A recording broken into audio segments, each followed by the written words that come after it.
सालन खां हिन सरज़मीन ते आबाद माण्हू पंहिंजे वतन, पंहिंजे ज़रज़मीन, पंहिंजे मागनि मकाननि, पंहिंजे ॻोठनि, पंहिंजे इलाइक़नि, पंहिंजे वॾनि जे क़ब्रस्ताननि खां मुकमल तौर महरूम थी वेंदासीं।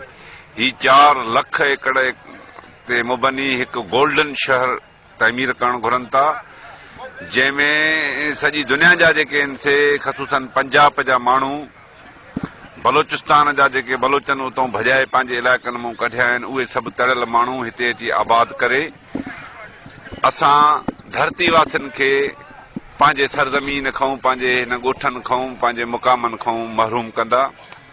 जेको अमल सिंध दुश्मनी ते मुबनी आहे, जेको सिंध जे माण्हुनि खे क़बूल नाहे। वॾी ज़्यादती पीपल्स पार्टी सिंध जे माण्हुनि सां इहा कई आहे त मोरूसी मिल्कियतूं माण्हुनि जूं, अंग्रेज़नि जे दौर जा पुराणा खाता, लीज़ूं, माण्हुनि जा ॻोठ, क़ब्रस्तान, मस्जिदूं सभु जेके आहिनि से उहे कैंसिल कयूं वयूं आहिनि, जेका हिकु वॾी ज़्यादती आहे। गैर आइनी, गैर कानूनी हिकिड़ो अहिड़ो अमल पीपल्स पार्टी करे पई जेको सिंध दुश्मन खे करण जी इहा जुरत न थी आहे। उहा हुकूमत जिन खे सिंध जे माण्हुनि वोट ॾिनो, इक़्तिदार जे ऐवाननि ते पहुचायो, अॼु उहा सिंध जी ज़मीन विकिणे पई मुख़्तलिफ़ स्कीमनि जे नाले में, धारनि जे हवाले पई करे। इहा ॻाल्हि सिंध जे गैरतमंद माण्हुनि खे क़बूल न आहे। अॼु ही ठटे ज़िले जा सभु गैरतमंद माण्हू पंहिंजे धरती माउ खे बचाइण जे लाइ हिते धरणो हयूं वेठा आहिनि, हिते एहतिजाज कयूं वेठा आहिनि। हुकुमराननि खे असांजे हिन एहतिजाज जो नोटिस वठी ही सिंध कातिल मंसूबो फौरी तौर ते ख़तमु करणु घुर्जे, न त ॿी सूरत में ही जेका एहतिजाज जी चिणग दुखी आहे, इहा वॾो बबड़ मचाईंदी। असां पंहिंजा सिर ॾींदासीं, असांजे लाशनि ते ज़ुल्फ़कार आबाद ठहंदो, पर सिंधी माण्हू जेको आहे सो कंहिं तरह सां हिन कातिल रिथा खे तइमीर थियणु न ॾींदो। अॼु असां एहतिजाज करे चऊं था त जेके ज़मीनूं सिंधियुनि जूं कैंसिल कयूं वयूं आहिनि उहे फौरी बहाल कयूं वञनि ऐं हिन मंसूबे खे ख़तमु करण जो वाज़े ऐं चिटो ऐलान कयो वञे, न त ही हलचल हाणे ठटे ज़िले जी नाहे रही। ही सिंध जे हाणे गैरत जो मसइलो आहे। दंगनि ते, नंगनि ते सिंधी माण्हू सर क़ुर्बान कंदा आहिनि। ही ज़मीन असांजी ज़मीन आहे, ही वतन असां सिंधियुनि जो आहे। असां पंहिंजी धरती गैरनि जे हवाले करण जे लाइ तयारु न आहियूं। पंहिंजा कंध कपाईंदासीं, सिर ॾींदासीं, पर ज़मीन पंहिंजी जो ज़रो कंहिंखे करण जे हवाले तयारु न आहियूं।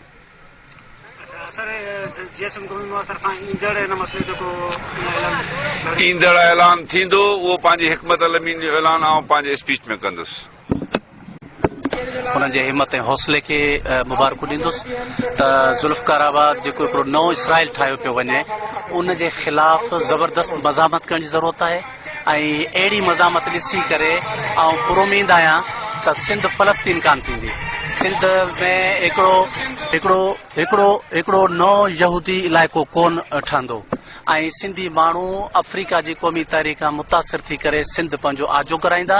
सिंध जे हिननि पटनि जा, हिन लाड़ जे ज़मीन जा, हिन साहिली पट्टी जा मालिक असीं थींदासीं।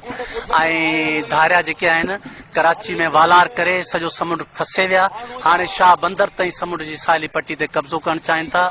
असीं हर गैरतमंद माण्हू खे अपील कंदासीं त जेको मैदान ते बीठो आहे उन सां गॾु बीहो ऐं हिन तहरीक खे कामयाबु कयो।